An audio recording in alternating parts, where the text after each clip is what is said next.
Well, it's Sunday. It's after lunchtime, and I'm walking around MLK Park in Winter Park, Florida. MLK Park is adjacent to the library, in case you didn't know.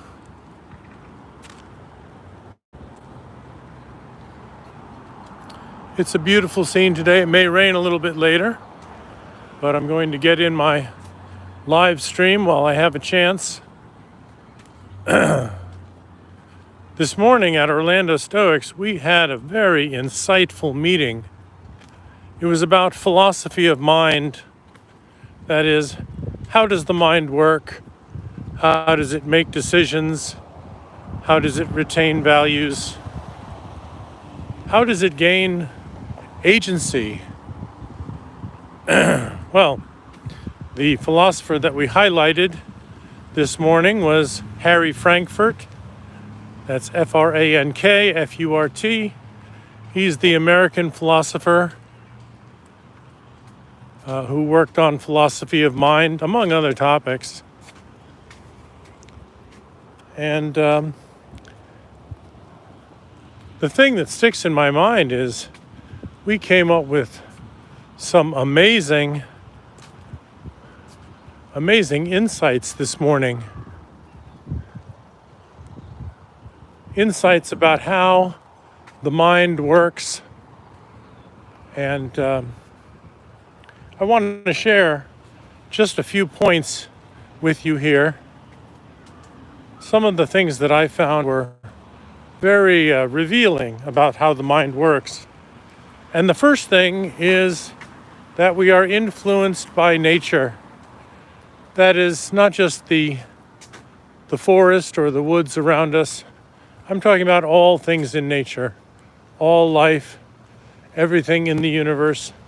Nature is like a guide for us, whether we realize it or not.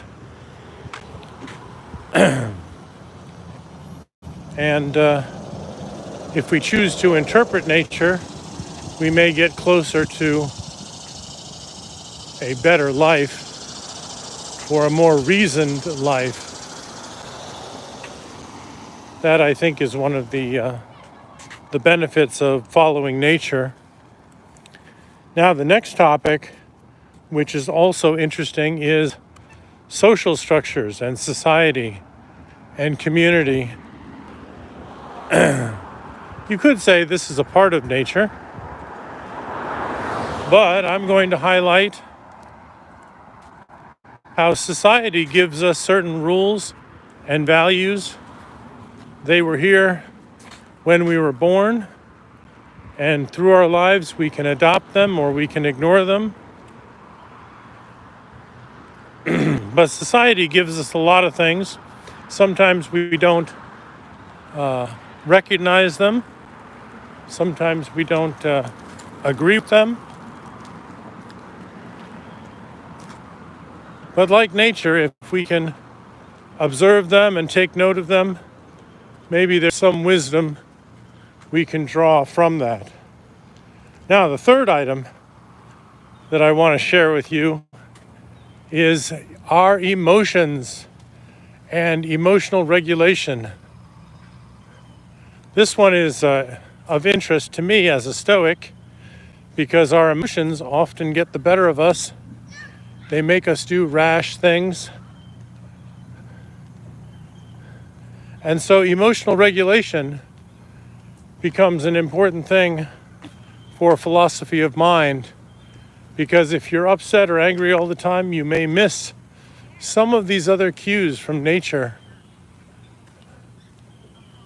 So I encourage you to find emotional regulation for your life, whether it's through Stoicism or psychology, or maybe just talking out your problems with friends instead of getting angry and upset all the time.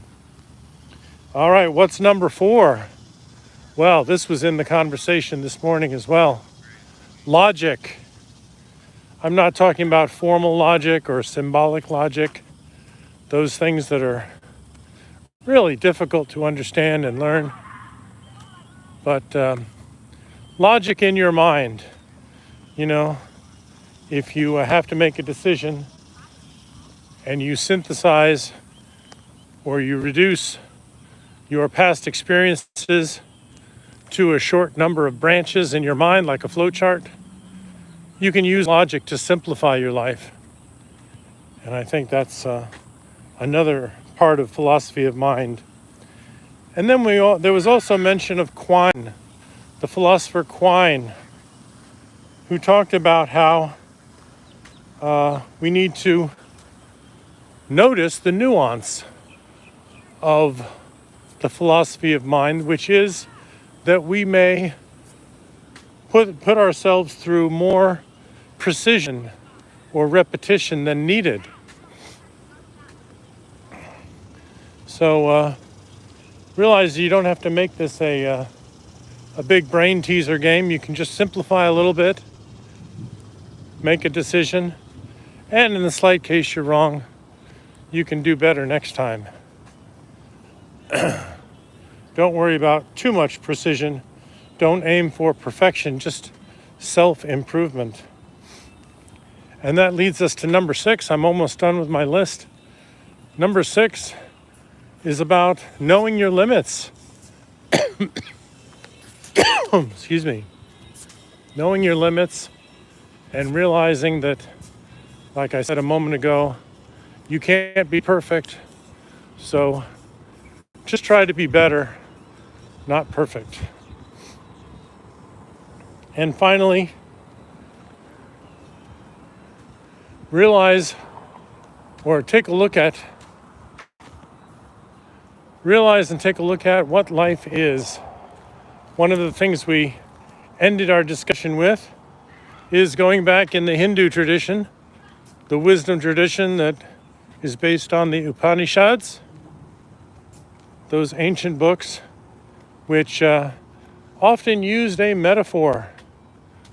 The metaphor that, I'm going to step here for a moment, the metaphor that your body is like a chariot and your senses are like the horses that are pulling you in front of your chariot. And finally, your mind is the driver or the charioteer. So if you realize that your life can be like a chariot drawn by horses, driven by the driver, and it's the great vehicle. So think about today. Maybe get out a little bit before it rains. The skies are still partly cloudy here in Winter Park, and it's coming up on 4 o'clock in the afternoon. So I will wish you a good day. This is StoicDan in Winter Park.